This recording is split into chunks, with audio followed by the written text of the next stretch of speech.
for her, just to be the great woman and role model she was and is for us on a daily basis. She treats us, yes, like basketball players. We want to win at a very high level, and she wants greatness for us. But also, she just cares for us as human beings. And so, when you have a coach who really pours into your personal life and truly loves you for you, I just think that speaks volumes, especially at this level. Okay, first of all, I know the history behind the WNBA. I know that both of those cities have had teams of war and they got us where we're at. So, I'm thankful for that. It was supposed to be a celebration of basketball's newest icon, a victory lap for a player changing the game before our very eyes. Instead, the court became a battleground, and Caitlyn Clark was the primary target. Every team from the Dallas Wings to the Phoenix Mercury seemed to have the same game plan, and it had little to do with scoring points. The air in the arenas felt different when she was on the floor, thicker, heavier, charged with a strange mix of adoration from the stands and barely concealed animosity from her opponents.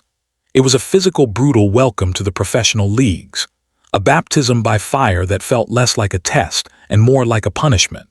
But one moment, one shocking collision ripped the veil off and exposed the raw, unspoken resentment simmering just beneath the surface of the league. It was a clash that revealed a truth far darker than anyone wanted to admit, a calculated act of aggression that left everyone asking one crucial question. Was this just basketball, or was it a coordinated league-wide attack on the WNBA's new golden child? The arrival of Caitlyn Clark into the WNBA wasn't just big. It was a seismic event that shook the foundations of women's sports. She was more than a #1 draft pick. She was a phenomenon. A walking, talking revolution in a pair of basketball sneakers. The Caitlyn effect was real, and its impact was immediate and overwhelming. TV ratings shattered records that had stood for decades. Music, with networks like ESPN and ABC suddenly giving the WNBA prime-time slots that were once unthinkable. Arenas that once had empty seats were suddenly sold out, filled with a deafening chorus of fans screaming her name, many of whom had never watched a WNBA game before. She signed a staggering $28 million deal with Nike before she even played a single professional game, a figure that dwarfed the salaries of many of the league's most decorated veterans combined. The league itself was bending to her star power, with the controversial issue of charter flights suddenly becoming a top priority, a luxury previously unheard of for WNBA teams that had spent years flying commercial. Clark wasn't just playing basketball. She was a one-woman economic stimulus package for the entire league, and everyone knew it. But with all that blinding light came a creeping, insidious shadow. For the veterans who had fought for years in relative obscurity, who had clawed for every scrap of media attention and every dollar in their contracts, this sudden tidal wave of fame centered on one rookie felt like a profound slap in the face. They saw a player being hailed as the savior of the league before she had earned a single win, before she had felt the sting of a professional loss. The media narrative wasn't just about her incredible talent. It was about how she was single-handedly lifting the WNBA from the depths, erasing the contributions of the legends who came before her. This created a dangerous cocktail of professional jealousy, righteous indignation, and old-school pride. A storm was gathering, and the veterans were ready to unleash it. They believed respect in the pros isn't given, it's taken, often by force. And as Clark continued to dominate headlines, that unspoken sentiment grew louder and more unified in locker rooms across the country, transforming from quiet whispers into a clear, unified message. She will not have an easy path. All that simmering tension needed was a spark to ignite it, a moment to make the subtext into text. That moment would come in the form of a brutal blindside collision that no one could ignore, and what happened next would change the conversation forever. The game was against the Phoenix Mercury, and the atmosphere was already electric, humming with a palpable tension. Every possession felt heavy, every dribble charged with unspoken conflict. Then it happened. As Caitlyn Clark Moved without the ball, cutting across the lane, trying to get open, she was met by a human brick wall named Sophie Cunningham. It wasn't a normal screen. It wasn't a subtle pick set to free up a teammate. It was a deliberate, forceful blindside hit. A shoulder driven into an unsuspecting opponent with maximum impact. A move more suited for an NFL linebacker than a WNBA forward. Clark crumpled to the floor. The wind knocked out of her. The look on her face a mixture of shock, pain, and disbelief. The whistle blew, a shrill sound cutting through the stunned silence of the crowd. But the damage was done. This was more than just a hard foul. It was a message delivered with brutal efficiency in front of a national audience. The play was replayed endlessly from every conceivable angle, each one revealing the sheer premeditated force of the impact. You could see Cunningham plant her feet, brace herself, and then lower her shoulder in a way that seemed designed to inflict punishment, not to play basketball. It was a calculated act of aggression, a physical statement that screamed, "This is not college anymore. Your highlight reels mean nothing here." The league's golden child had just been publicly humbled, and the player who delivered the blow stood over the scene with an air of cold, detached professionalism, as if she had simply clocked in for a day's work. This single act tore the sports world in two. Was it a cheap shot, a dirty play designed to injure and intimidate a young star? Or was it the embodiment of a league's unwritten rule book, a harsh but necessary lesson that every great player must endure? The debate exploded, but one thing was now undeniable. The secret war against Caitlyn Clark was now out in the open for the entire world to see. But to understand the collision, you have to understand the enforcer. Sophie Cunningham wasn't a superstar. She wasn't the face of the league or the subject of multi-million-dollar endorsement deals. She was a grinder, a tough-as-nails role player who had carved out a career in the WNBA through sheer grit, determination, and a willingness to do the dirty work that superstars often avoid. Her identity was forged in physicality. Her job was to be a disruptor, to get under the skin of the opponent's best player, and to set a tone of intimidation from the opening tip.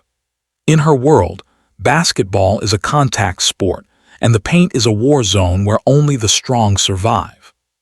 From Cunningham's perspective, and the perspective of many league veterans, the hit on Clark wasn't personal. It was professional. It was about upholding an unspoken sacred code. This code dictates that rookies, no matter how famous or how talented, must earn their stripes. They must prove they can handle the physicality, the mental warfare, and the relentless pressure of the professional game. The veterans believed the media had crowned Clark before she had proven anything at the pro level, and they saw it as their duty to test the mettle of this new queen. They felt the need to remind her and the world that the WNBA is a league of the toughest female athletes on the planet. This was their way of testing her, of seeing if the phenom had the substance to back up the hype. It was a brutal form of gatekeeping, a trial by fire designed to separate the true legends from the fleeting stars. Much like the infamous Jordan rules employed by the Detroit Pistons to torment a young Michael Jordan, Cunningham was simply the instrument of that collective will. The one who stepped up to deliver the lesson. In her mind, she wasn't being a bully. She was being a veteran, teaching a necessary, painful lesson about survival in the big leagues. And as the controversy swirled around her, she remained unapologetic, a silent confirmation that this was and always would be part of the game. The moments immediately following the hit were just as telling as the collision itself. As Clark lay on the hardwood gathering herself, the initial reaction on the court was strangely muted, almost unnervingly calm. There was no major scuffle, no rush from her Indiana Fever teammates to defend their franchise player. The referees conferred briefly, their expressions unreadable, and ultimately called a common foul. To the millions watching at home, it felt like a gross misjudgment, a complete failure to recognize the violent nature of the act. The sheer force of the play seemed to demand a more severe penalty, a flagrant foul, perhaps even an ejection. But on the court, it was treated as just another hard foul in a physical game. This lack of an immediate decisive response from either her teammates or the officials created a vacuum, and speculation rushed in to fill it. Why didn't her teammates retaliate? Were they also part of this old-school mentality, believing Clark needed to fight her own battles, or were they intimidated? Why did the officials seem to downplay the severity of the act? The silence on the court was deafening, and it sent a chilling message to both Clark and the audience. In this league, you're on your own. It was social media that truly ignited the firestorm. Clips of the hit went viral within seconds, looping endlessly on every platform from Twitter to TikTok. Fans were outraged, dissecting the footage like the Zapruder film, accusing Cunningham of a deliberate attempt to injure and the league of failing to protect its biggest star. The incident wasn't just a blip in a game anymore. It was Exhibit A in the case that the WNBA's veterans were actively targeting Caitlyn Clark out of pure jealousy. The narrative was set and it was explosive. The league's initial silence allowed this story to take root and grow into a monster, one that questioned the integrity and sportsmanship of its veteran players. The court may have moved on to the next play, music, but the court of public opinion was just getting started, and its verdict was going to be scathing. It didn't take long for the mainstream media to turn this into a full-blown crisis. Sports debate shows, which had previously given the WNBA passing mentions, now dedicated entire segments to dissecting the hit. Personalities like Stephen A. Smith and Pat McAfee weighed in with fiery takes, amplifying the controversy to a massive audience that far exceeded the WNBA's typical reach. The league was suddenly under a microscope, and the findings were deeply divisive. On one side, analysts declared it a disgrace to the game. They argued that the WNBA had a once-in-a-lifetime opportunity with Caitlyn Clark, and its own players were squandering it with petty, dangerous acts of jealousy. They claimed the league had a responsibility to protect its marquee asset, not just for her safety, but for the future financial health of the entire sport. This camp saw the hit as proof of a toxic culture, one where veterans would rather tear down a rising star than rise with her. On the other side, a chorus of former players and old-school purists pushed back with equal fervor. They called the outrage a product of a soft culture that didn't understand the realities of professional basketball. They defended Cunningham, framing her actions as tough but necessary. Legends like Diana Taurasi had famously warned that reality is coming for Clark, and this, they argued, was that reality. They drew parallels to NBA history, reminding everyone that every great player from Michael Jordan to LeBron James faced intense physicality and welcomed to the league moments early in their careers. It was a rite of passage. This camp accused the media and new fans of being naive, of wanting to sanitize a sport that is inherently aggressive. They believed Clark needed to toughen up, not be coddled. This war of words turned the WNBA into the biggest story in sports, dividing fans, players, and pundits down the middle. The hit was no longer just a foul. It was a cultural flashpoint, a referendum on the past, present, and future of the league. Sophie Cunningham's brutal screen was the most visible act, but it was far from an isolated incident. Once analysts and fans started looking closer, they saw a disturbing pattern emerging across all of Clark's games. It seemed every team had an enforcer, a player tasked with giving Clark a physical welcome. In a highly publicized game against the Chicago Sky, Kennedy Carter delivered a blindsided hip check away from the ball, a move with no basketball purpose whatsoever, sending Clark to the floor. Carter later made comments on social media that seemed to confirm the animosity was personal, adding fuel to the fire and eventually earning a flagrant foul designation after a league review. Against the Dallas Wings, the defense was relentlessly physical, with players constantly bumping her, grabbing her jersey off the ball, and testing the limits of what the referees would allow. The Connecticut Sun, known for their bruising style of play, treated her no differently, employing a suffocating physicality that left her visibly frustrated and covered in unseen bruises. It became clear that this wasn't about one player's decision on one night.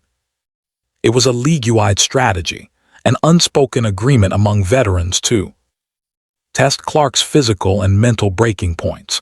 The message was being sent from every corner of the country. Your college legacy means nothing here.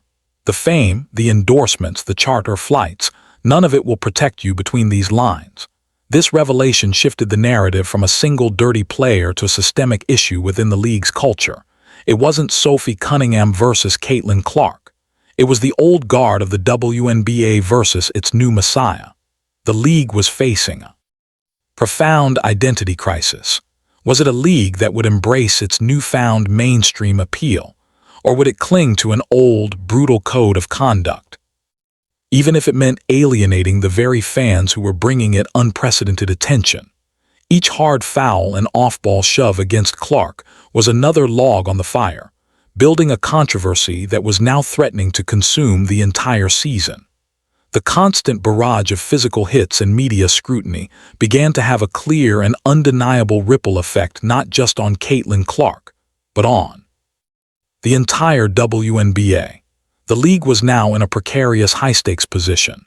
It was enjoying the highest ratings and attendance in its history, almost entirely due to the Caitlyn effect. Yet, the in-court product was being defined by a narrative of bullying and jealousy.